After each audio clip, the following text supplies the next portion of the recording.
You probably spend way too much time on your phone, more than you'd like to admit.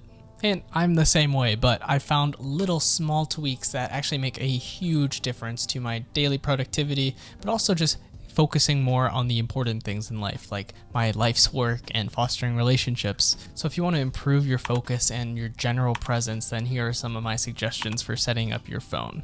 So of course we're starting out with the home screen. Now the home screen is where most of your time is spent on your phone. So I only have one home screen, and I highly recommend this for anyone who wants to spend less time on your phone.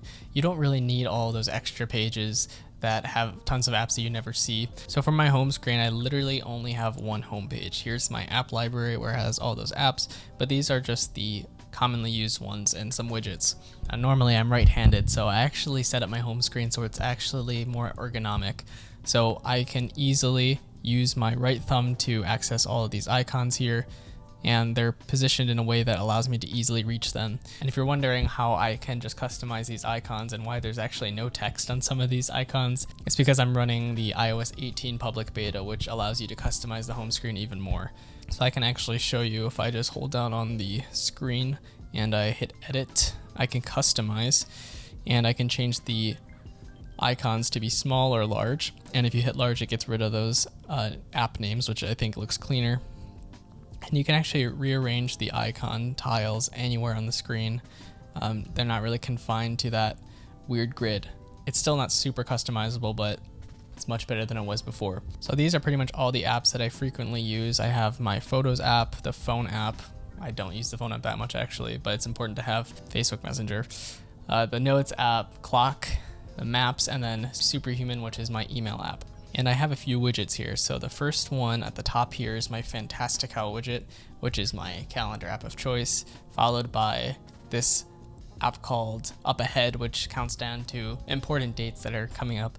Right now I just have Thanksgiving break, but I could put like my birthday or the end of a school year or semester or an upcoming wedding. So it's just fun to see a countdown. And then down here is my widget for Things 3, which is my to-do app of choice. At the bottom, I have the Find My app. I use the Find My app all the time to locate AirTags or other devices within my Apple ecosystem.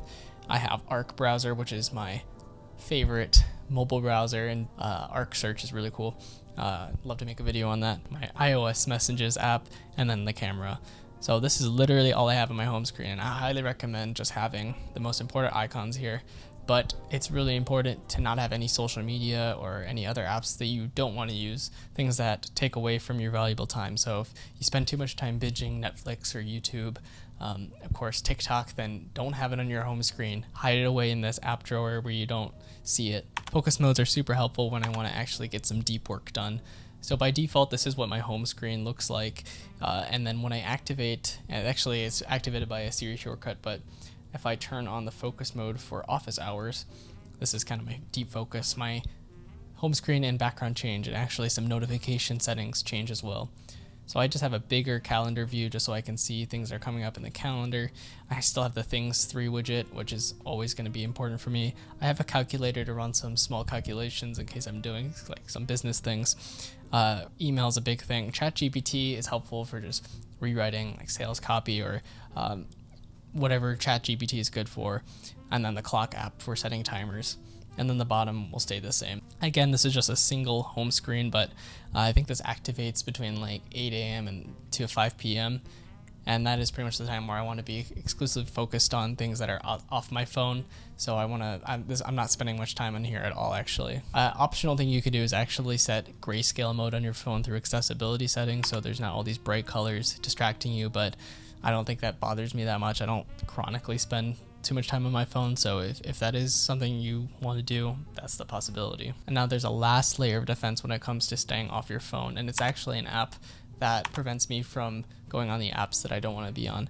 So for example, I spend too much time on Instagram, so if I click on Instagram, look at this, it's gonna say it's time to take a deep breath, and it's gonna have a delay before I open the app, and this allows me to change my mind in case I want to get off of it, because sometimes we instinctively just click on apps because we're bored or we have nothing else to do, but we didn't intentionally go on the app, and that's what's killing our focus, is not having the intentionality.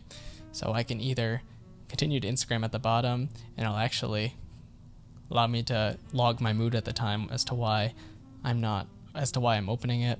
And usually that's enough for me to kind of snap out of the matrix. So I'll say if this is intentional, which I have to set a specific timer. I really only need like 2 minutes, and I will say continue.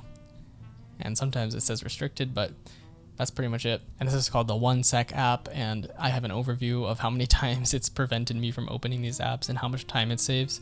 So as you can see, just hours and hours, up to 2.7 days of time saved for me binging on these apps that I don't really want to spend a lot of time on. So 1 sec is a really cool app, and I highly recommend it. There's another one called Opal, which does similar things, but I feel like 1 sec is very simple and actually uses the Siri shortcuts feature to activate it. So I recommend it highly if you just chronically check your phone for notifications, or you just doom scroll all day. Just an important rule for me when I'm in my room here, I have my bed off camera here, and then this is my work area. I don't keep my phone next to my bed when I'm going to sleep because that encourages me to just stay on it. And especially with alarms, I can easily just snooze it. So I keep my phone docked on this mount here, which is like magnetically charged, so I can show you what that looks like. So just put that there. With MagSafe, it just charges, and now it's a nightstand, so I keep it away from me. I don't really have an issue with doing work and having my phone next to me. It's pretty much just a glorified clock, but if it is a problem for you, I would just keep it out of the room entirely. So improving our focus is just one step of the puzzle when it comes to our productivity. So if you want to get more done every single day, you got to have a good to-do list system. So check out this video next where I talk about my Things 3 setup. I'll see you over there.